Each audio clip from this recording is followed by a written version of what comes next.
मीरा ही सर्वसामान्य घरातील स्त्री होती. तिचा नवरा एका साध्या कंपनीमध्ये कामाला होता आणि त्यांची मुलं शिक्षणाबाहेर हॉस्टेलला होती. त्यामुळे त्यांचं जरा हलाखीचं जीवन होतं. असंच एकदा संध्याकाळ होत आली होती. मीरा दरवाजा उघडून घरात आली. तिच्या हातात खरेदीच्या पिशव्या होत्या आणि चेहऱ्यावर असं तेज होतं जणू तिने एखादं मोठं यश मिळवलं होतं. हॉलमध्ये बसलेल्या मनोजने तिला पाहताच भुवया उंचावल्या. हे काय मीरा, आज पुन्हा खरेदीला गेली होतीस का? मनोजने चिडलेल्या आवाजात विचारले. पण मीरा मात्र तिच्या आनंदातच होती. तिने पिशव्या टेबलावर ठेवल्या आणि उत्साहाने हसत म्हणाली, अरे मनोज, तुला कल्पना नाही, आज अशी भन्नाट सेल होता ना, काय सांगू. मला काहीच माहीत नव्हतं, पण काल किट्टी पार्टीमध्ये मिसेस मनोत्रांनी सांगितलं आणि मग मी लगेच गेले. एकापेक्षा एक ब्रँडेड ड्रेस आणि ब्युटी प्रोडक्ट्स इतक्या स्वस्तात मिळाले की स्वतःला अडवू शकले नाही. आता ही साडी बघ, अर्ध्या किमतीत मिळाली आणि हे ब्युटी प्रोडक्ट तर अफलातून ऑफरमध्ये होते. मी नाही घेतले तर चुकलेच असते. मीराचं बोलणं ऐकून मनोजने कपाळाला हात लावला आणि संतापून म्हणाला, हा सगळा मूर्खपणा आहे. हे खर्च कधी थांबणार आहेत मीरा? तुला कधीही आधीही समजावलं होतं की अशा निरर्थक गोष्टींवर पैसे उधळू नकोस, पण तुला काही फरकच पडत नाही. हे आता तुझं रोजचं झालं आहे. मनोजच्या ओरडण्याने मीराचा उत्साह मावळायला लागला. तिने हळू आवाजात सांगितलं, पण मनोज मात्र, माझ्या मैत्रिणी प्रत्येक पार्टीला इतक्या महागड्या साड्या दागिने घालून येतात. सगळ्यांच्या नजरा त्यांच्यावरच खिळलेल्या असतात. त्यांचं कौतुक केलं जातं. मलाही छान तयार व्हायची आवड आहे. डायमंडचे दागिने नाही, पण निदान माझ्या पसंतीचे कपडे तरी घ्यायला नको का? मीराच्या या बोलण्याने मनोजचा राग अजून वाढला. आता तू तुझ्या मैत्रिणींची नक्कल करत घर उद्ध्वस्त करशील का? मुलांच्या शिक्षणाचा, घर खर्चाचा विचार तरी केलास का? त्यांच्या राहायच्या वसतिगृहाच्या फी किती वाढल्या आहेत याची तुला काही कल्पना आहे का? तुझ्या या उधळपट्टीमुळे मी लवकरच कर्जबाजारी होईल. मीरा संतापून म्हणाली, म्हणजे आता मी काहीच घ्यायचं नाही का?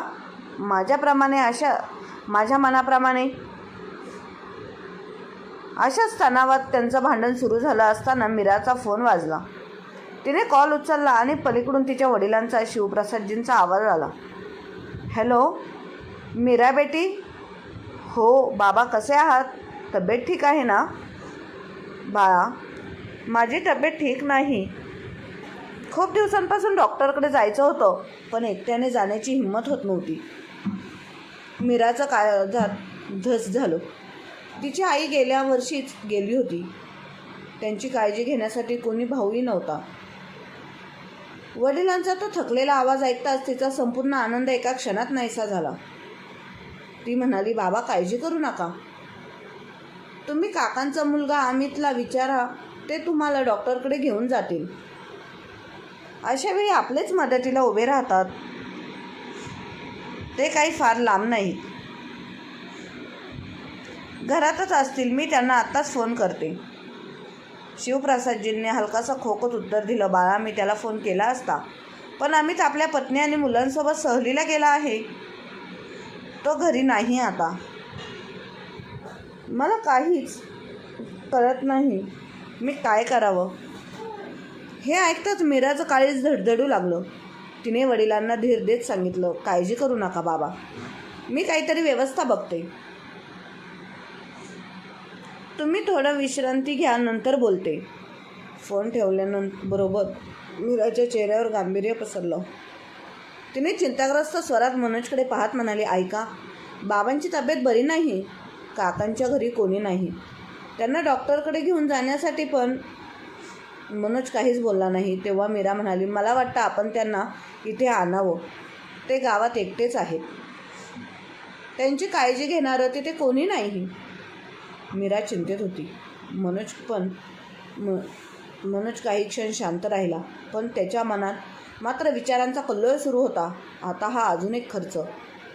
त्याच्या मनात चिडचिड उमटली. तो म्हणाला, मीरा, तूच बघ की हे हवामान असंच आहे. थोड्याफार तब्येतीच्या तक्रारी या वयात होत असतातच. त्यात आपल्या शहरात प्रदूषण खूप वाढलं आहे. जर बाबा इथे आले तर त्यांची तब्येत आणखी बिघडू शकते आणि त्यांना इथलं वातावरण पटेल की नाही कोण जाणे.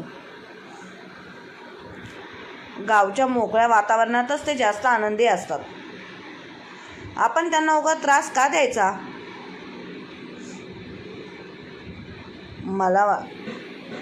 मला वाटतं त्यांना गावातच राहू द्यावं. मनोजचं बोलणं ऐकून मीरा शांत झाली, पण तिच्या मनात अस्वस्थता होती. वडिलांची तब्येत आठवून ती पुन्हा चिंतेत पडत होती. तिची ही अस्वस्थता मनोजच्या नजरेतून सुटली नाही. थोड्या वेळाने मनोज म्हणाला, मीरा, असं समजू नकोस की मी तुला तुझ्या बाबांची चिंता नाही. मला कळतं की तू त्यांच्यासाठी काळजीत आहेस, पण म्हातारपणात हे सगळं होतंच. तू रोज फोन करून त्यांची तब्येत विचारत जा. जर त्यांची तब्येत जास्त बिघडली तर तू काही दिवसांसाठी त्यांच्या गावी जाऊन त्यांची सेवा काळजी घे. मनोजच्या बोलण्यावर मीरा म्हणाली, कदाचित तू बरोबर बोलतोस. शहरात त्यांची तब्येत आणखी बिघडू शकते. गरज वाटली तर आपण तिथे जाऊ, त्यांना औषध घेऊन देऊ. 2 दिवस गेले. मीरा रोज वडिलांना फोन करून त्यांच्या तब्येतीची चौकशी करत होती, पण प्रत्येक वेळी त्यांचा आवाज अधिकच थकलेला आणि कमकुवत वाटत होता. 3ऱ्या दिवशी सकाळी लवकरच मीराने फोन करून विचारलं, बाबा आता कसं वाटतंय? तिच्या प्रश्नावर वडील मंद स्वरात म्हणाले, बाळा, तब्येत तशीच आहे. औषध घेतोय पण काही फरक नाही. मी विचार करत होतो की एखाद्या दुसऱ्या डॉक्टरला दाखवावं, पण एकट्याने जायचं अवघड आहे. तुम्ही दोघं आलात तर बरं होईल. हे ऐकताच मीराचं मन भरून आलं. तिने वडिलांना धीर देत सांगितलं, काळजी करू नका बाबा, मी काहीतरी व्यवस्था पाहते. फोन ठेवल्यावर मीरा थेट मनोजकडे गेली आणि म्हणाली, बाबांची तब्येत अजूनही बरी नाही. त्यांनी आपल्याला गावाला यायला सांगितलं आहे, जेणेकरून आपण त्यांना डॉक्टरांकडे नेऊ शकू. मला वाटतं आपल्याला जायला हवं.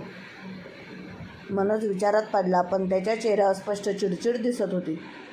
तो म्हणाला, मीरा, मला कळतंय की तुला त्यांची काळजी वाटते, पण आत्ताच माझ्यासाठी तिकडे जाणं शक्य नाही. ऑफिसमध्ये खूप काम आहे. त्यांना चांगल्या डॉक्टरांना दाखवायला सांग आणि औषध घ्यायला सांग. गावातही चांगले डॉक्टर असतात, तिथूनच उपचार करून घेऊन दे. मीरा शांत झाली आणि जड मनाने स्वयंपाकघरात निघून गेली. मीरा स्वयंपाकघरात गेल्यावर मनोजने चिडून पेपर जोरात टेबलावर आपटला आणि पुटपुटू लागला.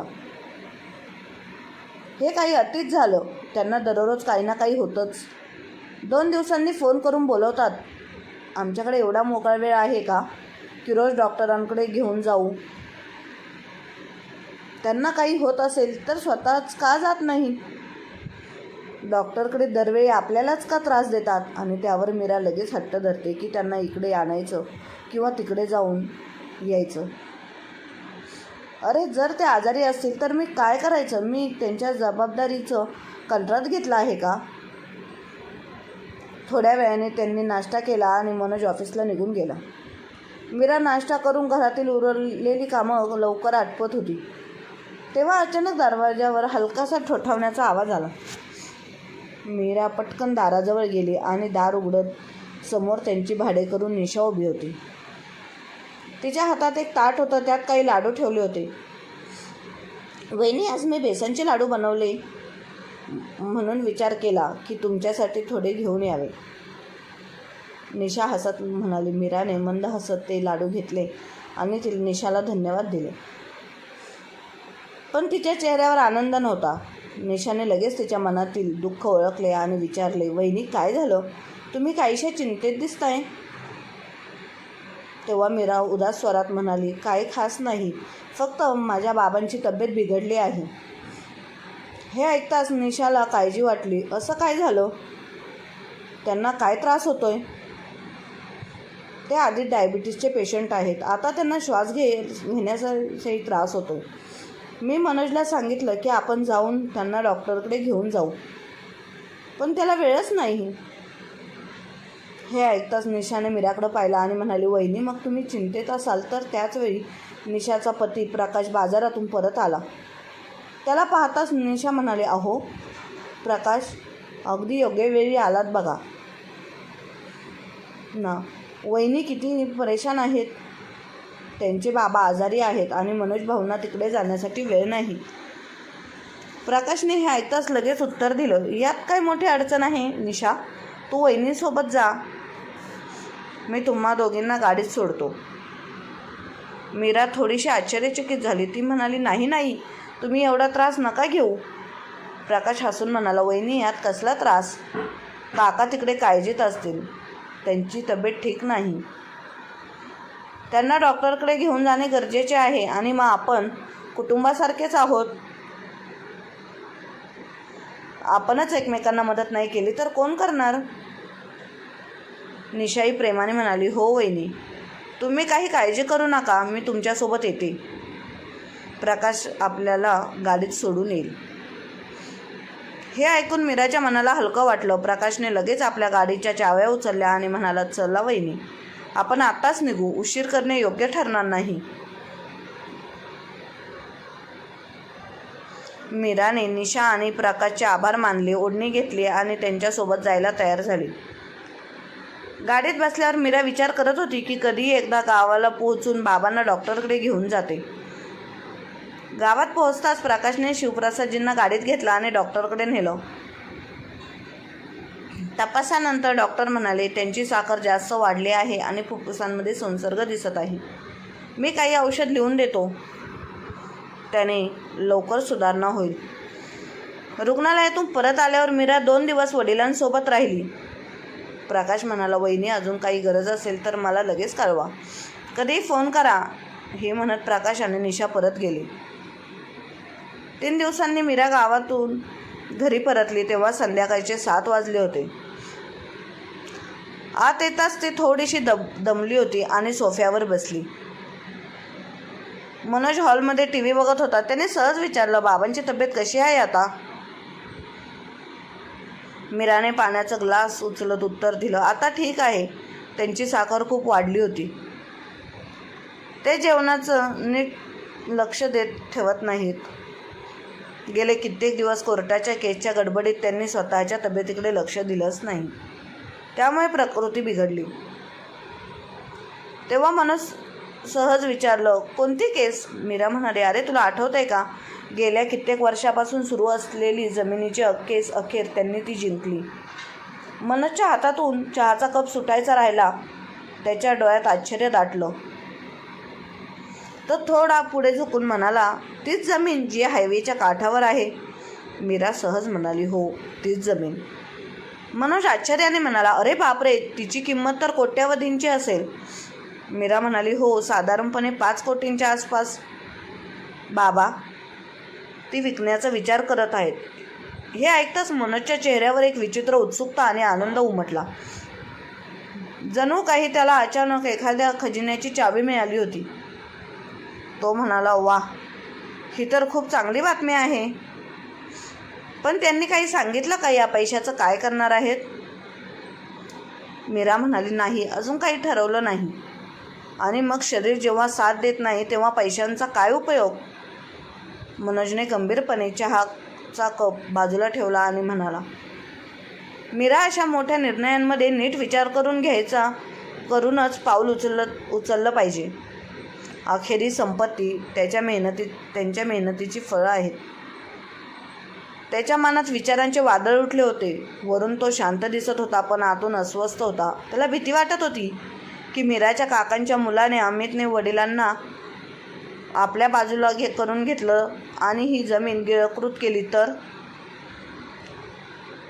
शेवटी मीरा ही त्याची एकुलती एक मुलगी आहे आणि या जमिनीवर आपला हक्क आहे, असा तो मनात विचार करत होता. रात्री मीरा जेव्हा स्वयंपाकघरातील कामं संपून खोलीत आली तेव्हा मनोज लॅपटॉप घेऊन बसला होता. मीरा पाहते की त्याचे लक्ष स्क्रीनकडे नाही. ती पलंगावर बसत उशी ठीक करत म्हणाली, कोणत्या विचारात हरवून गेला आहेस. लॅपटॉपचं काम झालं असेल तर बंद कर आणि झोप.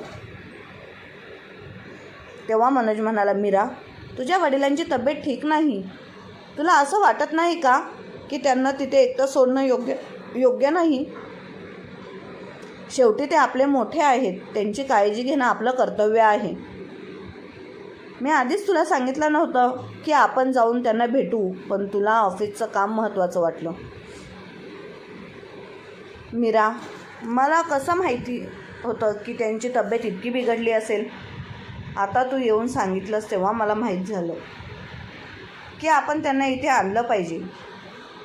जर ते आपल्यासोबत राहिले तर आपण त्यांची व्यवस्थित काळजी घेऊ शकतो. मनोजच्या या बोलण्यावर मीरा थोडी शंका घेऊ लागली. ती म्हणाली, अरे पण तूच तर म्हणाला होतास की गावचं वातावरण त्यांच्यासाठी चांगलं आहे. खरं सांगायचं तर तू बरोबर होतास. आपल्या शहरात इतकं प्रदूषण आहे की एक निरोगी माणसालाही आजार होऊ शकतो, आणि त्यांना तर आधीच श्वासाचा त्रास आहे. आणि मग आम्ही 2-3 दिवसात गावात पोहोचलो, तेव्हा त्यांची काळजी घेईल ना. मनोज लगेच म्हणाला, अगं मीरा, आजकाल प्रत्येकजण आपल्या कामात व्यस्त असतो. जर त्यांची तब्येत पुन्हा बिघडली तर जबाबदारी कोण घेणार? आपण दुसऱ्यांवर का अवलंबून राहायचं? माझं म्हणणं ऐक, आपण त्यांना इथे घेऊन आलो तर त्यांची नीट काळजी घेता येईल. मीराला मनोजच्या बोलण्यात काहीसं पटत होतं. ती विचार करू लागली, हो खरंच, जर ते इथं असतील तर आपल्या नजरेखाली राहतील आणि त्यांची व्यवस्थित काळजी घेता येईल. मनोज लगेच म्हणाला, हो मीरा, उद्या सकाळीच त्यांना फोन कर आणि सांग की आपण येत्या रविवारी त्यांना घेण्यासाठी येणार आहोत. दुसऱ्या दिवशी सकाळी मीरा जागी झाली तेव्हा तिनं पाहिलं की मनोज आधीच तयार होऊन बसला होता. हे पाहून मीरा आश्चर्यचकित झाली. उठत तिनं विचारलं, अरे आज ऑफिसला लवकर जायचं आहे का? एवढे लवकर तयार झालास? मनोज मला, नाही मीरा, मी आज ऑफिसला जाणार नाही, मी सुट्टी घेतली आहे. हे ऐकून मीरा आणखी आश्चर्यचकित झाली. सुट्टी? आज काही खास कारण आहे का? हो मीरा, आपण आजच गावाला जाणार आहोत बाबांना घेऊन येण्यासाठी. मीरा थोडी गोंधळली, पण आपण रविवारी जायचं ठरवलं होतं ना, अचानकच? मनोज ताबडतोब म्हणाला, हो पण जितक्या लवकर जाता येईल तितकं चांगलं. हा त्यांच्या तब्येतीचा प्रश्न आहे आणि अशा गोष्टीत मी कुठलाही विलंब किंवा निष्काळजीपणा करू शकत नाही. आणि मीरा, तुझा काकाचा मुलगा अमित किती हुशार आहे तुला माहीत नाही का? सहज बाबांना फूस लावून त्या जमिनीवर हक्क सांगेल आणि आपण इथे बसून फक्त पाहत राहू. जर आपण त्यांना इथं आणलं तर एका दगडात 2 पक्षी मारता येतील. हे ऐकून मीरा थोडं विचारात पडली आणि म्हणाली, हो ते बरोबर आहे. अमितवर विश्वास ठेवता येणार नाही. म्हणूनच तू लगेच बाबांना फोन कर आणि सांग की आपण आजच येतोय.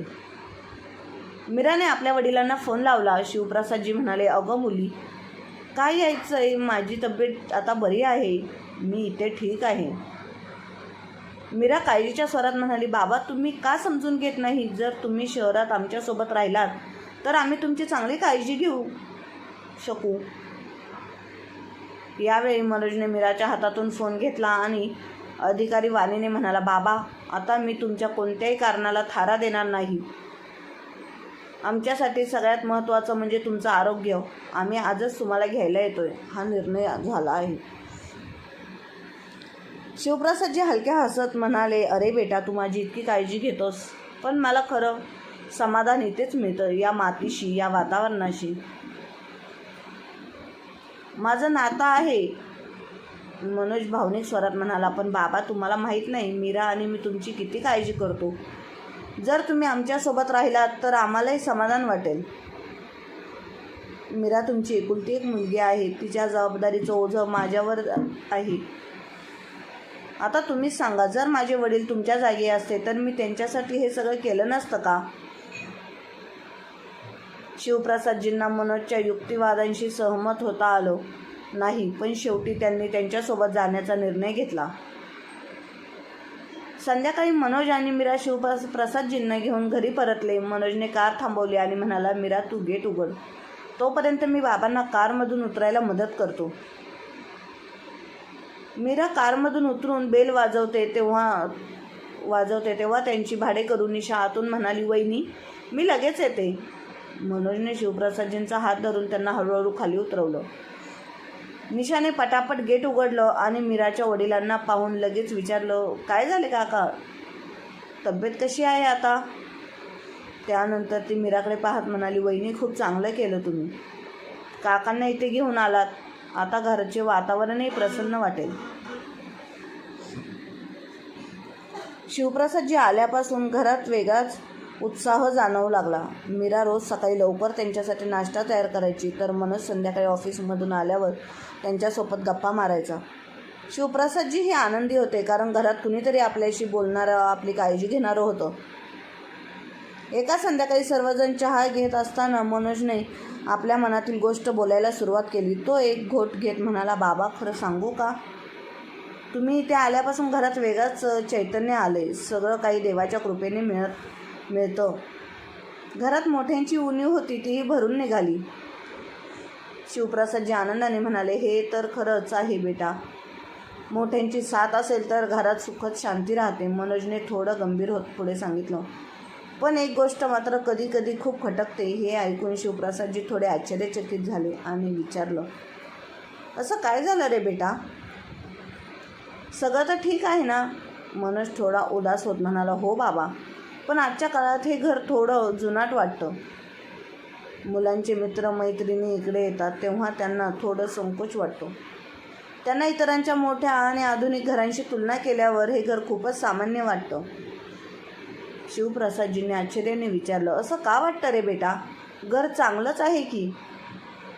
मनोज म्हणाला, हो बाबा, पण जर आपलं घर एखाद्या पॉश भागात मोठ्या आधुनिक पद्धतीने बांधलेलं असतं तर वेगळंच वाटलं असतं. हल्लीच्या काळात प्रॉपर्टीच्या किमती गगनाला भिडलेल्या आहेत. जर आपण चांगल्या सोसायटीत मोठं घर घ्यायचं ठरवलं तर मोठ्या रकमेतच ते शक्य होईल. शिवप्रसादजींनी त्याचं बोलणं ऐकलं, शांतपणे ऐकलं आणि मान हलवत म्हणाले, हो बेटा, तुझं म्हणणं बरोबर आहे. आजकाल सगळंच महाग झाले, खर्चही खूप वाढलेत. मनोजने लगेच पुढे जोडलं, बाबा, आणि जर नवीन घर घेतलंस तर ते मोठं असायला हवं. आता मुलंही मोठी झाली आहेत, त्यांनाही स्वतंत्र खोल्या लागतील. मला काहीच सुचत नाही हे सगळं कसं जमवायचं.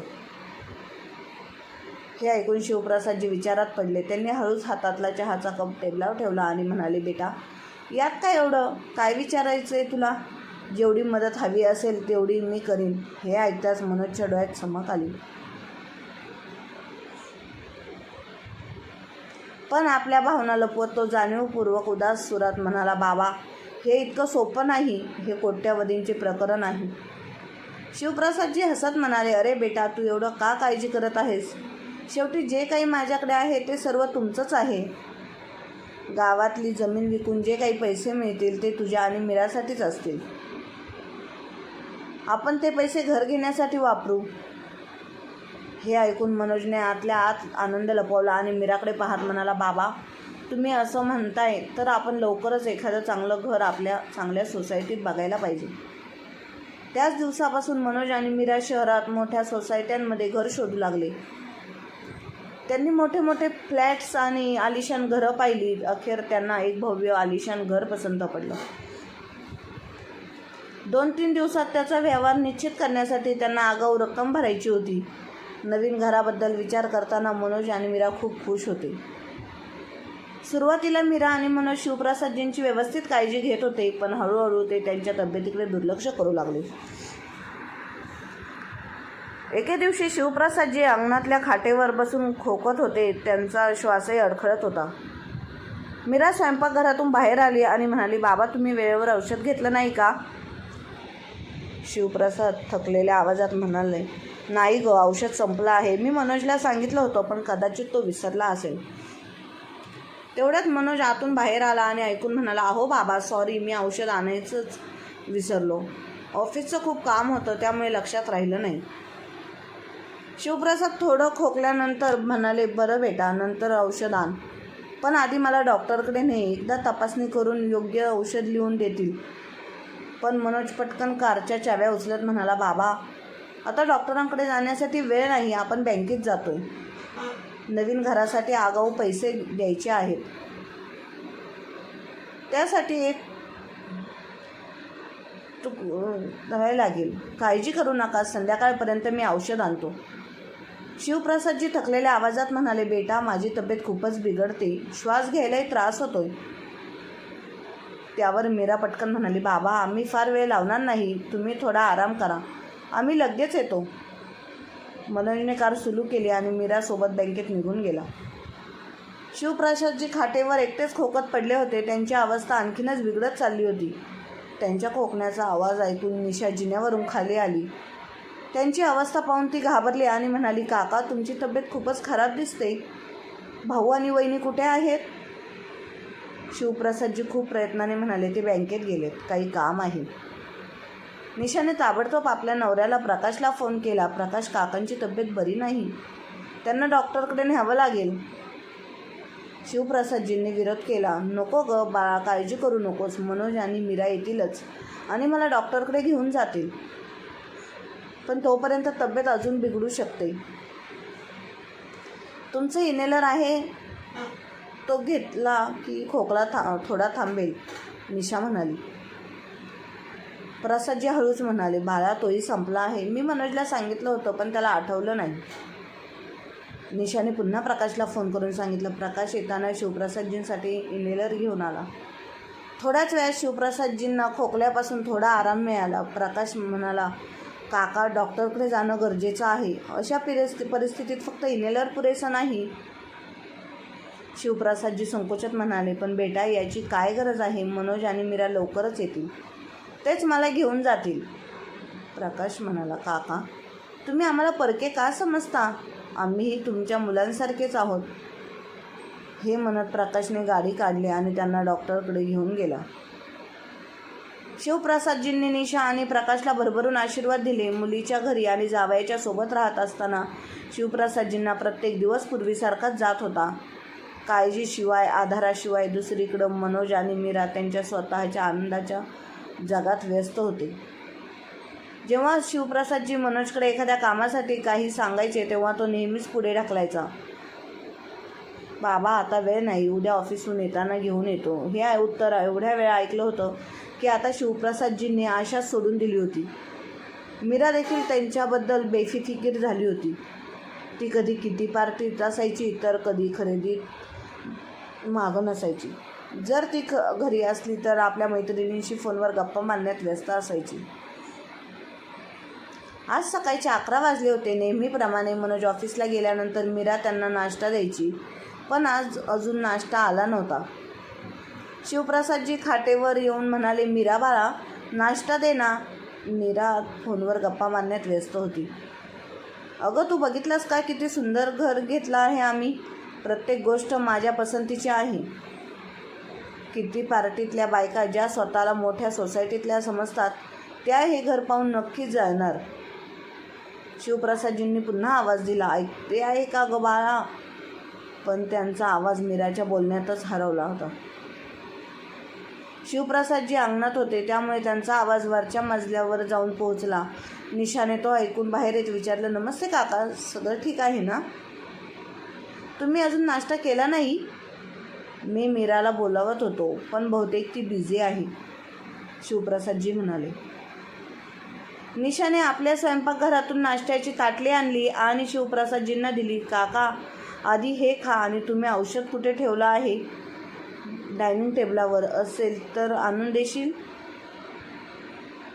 तर मी घेईन. निशाने लगेच औषध आणून त्यांना दिलं आणि पाण्याचा ग्लास हातात ठेवला. शिवप्रसादजी भाऊक होत म्हणाले, बाळा तू नेहमी माझी मदत करतेस, देव तुला नेहमी आनंदी ठेव. प्रकाशही बऱ्याच वेळा येऊन शिवप्रसादजींशी गप्पा मारायचा, त्यांची विचारपूस करायचा. आता जेव्हा औषध संपायचं तेव्हा शिवप्रसादजी प्रकाशला फोन करून औषध मागवायचे आणि प्रकाशच्या नकारानंतरही त्याला जबरदस्तीने पैसे द्यायचे.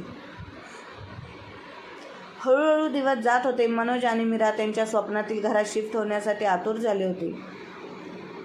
घराच्या नोंदणीचा दिवसही जवळ येत होता आणि दोघंही खूप उत्सुक होते. एका संध्याकाळी मनोज ऑफिसमधून घरी आला. मीरा आनंदाने म्हणाली, ऐक ना, आपण आता नव्या घरात शिफ्ट होणार आहोत, तर तुला नाही वाटत का की आपण एक नवीन चांगली कार घ्यावी आणि घरासाठी आलिशान फर्निचरही घ्यावं? आपल्या नातेवाईकांनी, तुझ्या मित्रांनी, माझ्या मैत्रिणींनी जेव्हा घर पाहतील तर सगळं अप्रतिम दिसलं पाहिजे, नाही का? मनोज हसत म्हणाला, मीरा अगदी तू बरोबर. तुझ्या वडिलांना जे 10 कोटी रुपये मिळणार आहेत त्यातून आपण फक्त 9 कोटींचे घरच तर घेतोय. अजून खूप पैसे शिल्लक राहतील. त्या पैशांनी आपण आरामदायक फर्निचर आणि एक आलिशान कार घेऊ शकतो. हे ऐकून मीरा खुश झाली. अहो बाबांना या वयात एवढ्या पैशांचं काय करायचं आहे? त्यांना फक्त घरी बसून आरामच करायचा आहे. बाकी सगळं आपण सांभाळू. गेल्या काही दिवसांपासून शिवप्रसादजींच्या मनात एक विचित्र अस्वस्थता होती. त्यांना छातीत जडपणा जाणवत होता आणि श्वास घेण्यास त्रास होत होता. शेवटी तो दिवस उजाडला ज्या दिवशी जमिनीच्या नोंदणीची प्रक्रिया होणार होती. मीरा आणि मनोज खूप उत्सुक होते. मनोज म्हणाला, बाबा लवकर उठा, आज जमिनीच्या रजिस्ट्रेशनचा दिवस आहे. तयार व्हा, शिवप्रसादजींनी थकलेल्या आवाजात उत्तर दिलं. बाळा, मला बरं नाही वाटत. छातीत जड वाटतंय. श्वास घ्यायलाही त्रास होतोय. मला वाटतं डॉक्टरांना दाखवावं लागेल. हे ऐकून मनोजचा पारा चढला. पण त्याने राग आवरला आणि म्हणाला, बाबा आज जाणं खूप गरजेचं आहे. नाही तर नोंदणीची तारीख पुढे जाईल आणि जोपर्यंत जमिनीची नोंदणी होत नाही आणि पैसे मिळत नाही तोपर्यंत आपल्या नवीन घराची नोंदणी कशी करणार? मीरा देखील म्हणाली, हो बाबा, आज जाणं खूप महत्त्वाचं आहे आणि तुम्हाला फक्त गाडीत बसून जायचं आहे ना आरामात. बसा, काम झालं की लगेच तुम्हाला डॉक्टरांकडे घेऊन जाऊ. शिवप्रसादजी दुःखाने म्हणाले, बाळा, जर माझी तब्येत ठणठणीत असती तर मी का नाही म्हणालो असतो, पण आता तर उठायचीही ताकद राहिली नाही. तरीही मनोज आणि मीराने हट्ट केला आणि त्यांना गाडीत बसवलं. थोड्याच वेळात काम होईल आणि मग तुम्हाला डॉक्टरकडे घेऊन जाऊ असं म्हणत ते कोर्टाकडे रवाना झाले. पण वेळ जात राहिला आणि दोघंही परतले नाही. शिवप्रसादजींचा श्वास अडखळत होता. त्यांनी 1-2दा फोन केला पण प्रत्येक वेळी त्यांनाच उत्तर मिळालं, थोडा वेळ लागेल पण डॉक्टरांकडे जाऊ. शिवप्रसादजींची तब्येत आणखीनच बिघडत गेली. त्यांची सहनशक्ती संपत चालली होती. शेवटी त्यांनी जरा धीर गोळा केला आणि प्रकाशला फोन केला. त्यांचा आवाज थरत होता. प्रकाश बेटा, मला वाटतं माझी वेळ आली आहे. माझा श्वास घेतानाही जीव गुदमरत आहे. तू पटकन ये. प्रकाशने हे ऐकताच त्यांचं काळीज जोराने धडधडू लागलं. एक विचित्र अस्वस्थता त्यांच्या मनात भरली. त्याने ताबडतोब फोन कट केला आणि वेळ न दवडता ऑफिसमधून निघाला. तो शिवप्रसादजींनी सांगितलेल्या ठिकाणी पोहोचला. शिवप्रसादजींची अवस्था खरोखरच खूपच गंभीर होती. प्रकाशने तात्काळ त्यांना रुग्णालयात भरती केलं. दुसरीकडे मनोज आणि मीरा शिवप्रसादजींना गाडीत उचलायला आले तेव्हा गाडीत त्यांचा काहीच पत्ता नव्हता. दोघंही घाबरले. त्यांनी फोन लावण्याचा प्रयत्न केला पण फोनही बंद येत होता. दोघंही घामाघूम झाले. मात्र त्यांना बाबांच्या तब्येतीपेक्षा जास्त काळजी याची वाटत होती की जर आज पैसे मिळाले नाही तर नवीन घराच्या नोंदणी आणि तिथे शिफ्ट होण्यास उशीर होईल. त्याच वेळी मनोजच्या फोनवर प्रकाशचा कॉल आला. प्रकाशने त्याला सगळं सांगितलं आणि पटकन रुग्णालयात येण्यास सांगितलं. हे ऐकताच मनोज संतापला आणि ओरडू लागला, प्रकाश, तुला काय सिद्ध करायचं आहे? वडिलांना रुग्णालयात नेऊन तू हिरो बनायचं ठरवलं आहेस का? प्रकाश शांतपणे म्हणाला, पण काका खूप गंभीर अवस्थेत होते. जर थोडाही उशीर झाला असता तर मोठा अनर्थ घडला असता. तुला त्यांच्या तब्येतीपेक्षा नोंदणीची जास्त चिंता आहे का? मनोज अजूनही संतापला आणि म्हणाला, होय, मला काळजी आहे. तुझ्यामुळेच आज आमचं काम जवळजवळ बिघडलं.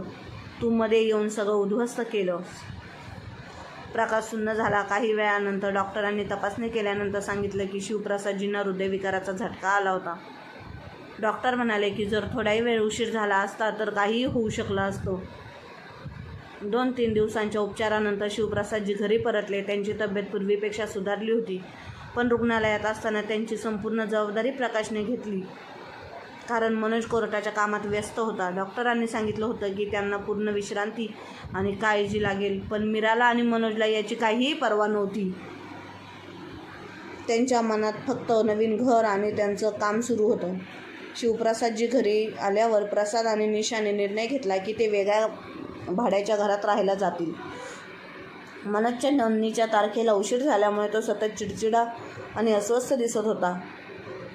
एका दिवशी जेव्हा नवीन नोंदणीची तारीख निश्चित झाली तेव्हा मनोज म्हणाला, बाबा आता हे काम कसंही करून पूर्ण करायचं आहे. यावेळी कोणतीही अडचण येता कामा नये. मीरा देखील त्यांच्या बोलण्याला दुजोरा देत म्हणाली, हो, यावेळी कोणतीही गडबड नको. शिवप्रसादजींना त्यांचं वागणं पाहून आश्चर्य वाटलं. ते बराच वेळ शांत बसून विचार करत राहिले. पण आता त्यांनी ठरवलं होतं की काय करायचंय. काही दिवसांनी जमिनीची नोंदणी पूर्ण झाली. घरी पोहोचल्यावर शिवप्रसादजींनी मनोज आणि मीराला बोलावलं आणि म्हणाले, बाळा, मी ठरवलं आहे की जमिनीच्या विक्रीतून आलेल्या रकमेपैकी मी 9 कोटी रुपये तुमच्या घरासाठी देईल आणि उरलेले पैसे माझ्याकडेच ठेवेन. हे ऐकताच मनोज पटकन म्हणाला, पण बाबा, आम्हाला घरासाठी फर्निचर, इंटेरियर आणि आलिशान कारसुद्धा घ्यायची आहे. हे सगळं याच पैशातून करायचं होतं. शिवप्रसादजी शांतपणे म्हणाले, बाळा, मी जे काही द्यायचं होतं ते तुमच्या घरासाठी दिलं आहे. हा पैसा मी माझ्या मेहनतीने कमावला आहे. तो कसा वापरायचा हे ठरवण्याचा अधिकार माझा आहे. त्यामुळे माझा निर्णय अंतिम आहे. हे बोलत असताना प्रकाश आणि निशा घरात आले. काका, तुम्ही बोलावलं होतं? प्रकाशने विचारलं. हो बाळा, मला तुझ्याशी एक महत्त्वाचं बोलायचं आहे. बसा. शिवप्रसादजींनी एक खोल श्वास घेतला आणि बोलायला सुरुवात केली. प्रकाश बाळा, मी आयुष्यभर खूप मेहनत केली आहे. प्रत्येक क्षण मी माझ्या मुलीच्या आणि कुटुंबाच्या आनंदासाठी जगलो. पण आता मी जीवनाच्या अशा टप्प्यावर आलो आहे जिथे डोळ्यांसमोर धुकं दिसत असलं तरी नात्यांमधील खरे खोटेपणा स्पष्टपणे दिसायला लागतो. मी माझी जमीन विकून 10 कोटी रुपये मिळवले आहेत. त्यातील 9 कोटी मी मीराला आणि मनोजच्या घरासाठी दिले आहेत. आता उरलेल्या 1 कोटी रुपयांचं मी काय करायचं ते ठरवलं आहे आणि हा निर्णय अंतिम आहे. हे ऐकताच मनोज अस्वस्थ झाला आणि पटकन म्हणाला, बाबा, पण हे पैसे आमच्या भविष्यासाठी आहेत. अजूनही घराचे बरेच काम बाकी आहे. शिवप्रसादजींनी हात उंचावून त्याला थांबवला आणि ठामपणे म्हणाले, मनोज, मला तुझ्या गरजा आणि हेतू दोन्ही माहीत आहेत. मी जेवढं शक्य होतं तेवढं केलं आहे. आता उरलेले पैसे मी माझ्याकडेच ठेवणार आहे. एका वडिलांनी किती दिवस मुलीच्या घरी राहायचं, त्यामुळे मी ठरवलं आहे की आता मला इथून निघावं लागेल. मीरा घाबरून म्हणाली, पण बाबा, तुम्ही गावात एकटे कसे राहाल? नाही बाळा, मी आता गावात राहणार नाही. मी ठरवलं आहे की उरलेलं आयुष्य प्रकाश आणि निशासोबत घालवायचं आहे. मला मुलगा आणि सून नव्हते, पण त्यांनी जशी माझी सेवा केली तशीच एक मुलगा सून करावी. हे ऐकताच प्रकाश आणि निशाच्या डोळ्यात अश्रू तरळले. शिवप्रसादजी पुढे म्हणाले, या दोघांनी माझ्यासाठी जे केलं आहे त्याचं मूल्य पैशांनी ठरवता येणार नाही. पण तरीही मी ठरवलं आहे की जमिनीच्या विक्रीतून उरलेले पैसे आता या दोघांच्याच नावावर असतील. आता हे दोघं भाड्याच्या घरात नाही तर स्वतःच्या घरात राहतील. आणि हो, माझ्या मृत्यूनंतर गावातील माझ्या घरावरही त्यांचा हक्क असेल. लवकरच मी माझ्या इच्छापत्राची तयारी करणार आहे. हे ऐकताच प्रकाशने हात जोडले आणि म्हणाला, काका, तुम्ही आमच्यासोबत राहणार याचा आनंद आहे, पण कृपया पैशांचा विचार करू नका. आम्हाला पैशांची काहीही गरज नाही. प्रकाशचे हे शब्द ऐकून शिवप्रसादजींचे हृदय आनंदाने भरून आलं. पण तरीही ते आपल्या घेतलेल्या निर्णयावर ठाम राहिले. मनोज आणि मीराच्या चेहऱ्यावर निराशेचे सावट पसरलं. त्यांनी विरोध करण्याचा प्रयत्न केला, पण शिवप्रसादजींच्या ठाम आवाजाने त्यांना गप्प बसायला लावलं. मनोज, मीरा, तुम्ही दोघं कदाचित अजूनही समजून घेतलं नाहीत की नाती पैशांनी विकत घेता येत नाहीत. प्रकाशने मला त्यावेळी साथ दिली जेव्हा मला सर्वाधिक गरज होती आणि निशाने माझी मुलीप्रमाणे काळजी घेतली. हे पैसे आता त्यांचेच आहेत आणि या विषयावर आता कोणतीही चर्चा होणार नाही. घरात एकदम शांतता पसरली. शिवप्रसादजी उठले आणि आपलं सामान पॅक करायला लागले व त्यांच्यासोबत त्यांच्या घरी गेले आणि तिथे राहू लागले. ते दोघं त्यांना खूप जीव लावायचे. निशा तर त्यांना आपल्या वडिलांप्रमाणे मानत होती. त्यांनी शेवटपर्यंत त्यांना जीव लावला आणि त्यांचा शेवट देखील त्यांनीच केला. जाता जाता शिवप्रसादजी त्या दोघांना त्यांची प्रॉपर्टी आणि खूप सारा आशीर्वाद देऊन गेले. त्यानंतर ते स्वतःच्या घरात आनंदाने राहू लागले. तर मित्रांनो, कोणाला केलेली मदत कधी उपयोगी ठरू शकेल सांगू शकत नाही आणि त्याचा फायदा कधी होईल तेही सांगू शकत नाही. त्यांनी शिवप्रसादजींना मदत केली, पण त्यांचा आशीर्वाद या दोघांसाठी खूप मोलाचा ठरला. त्याने त्यांचे आयुष्यच उजळून गेले. धन्यवाद.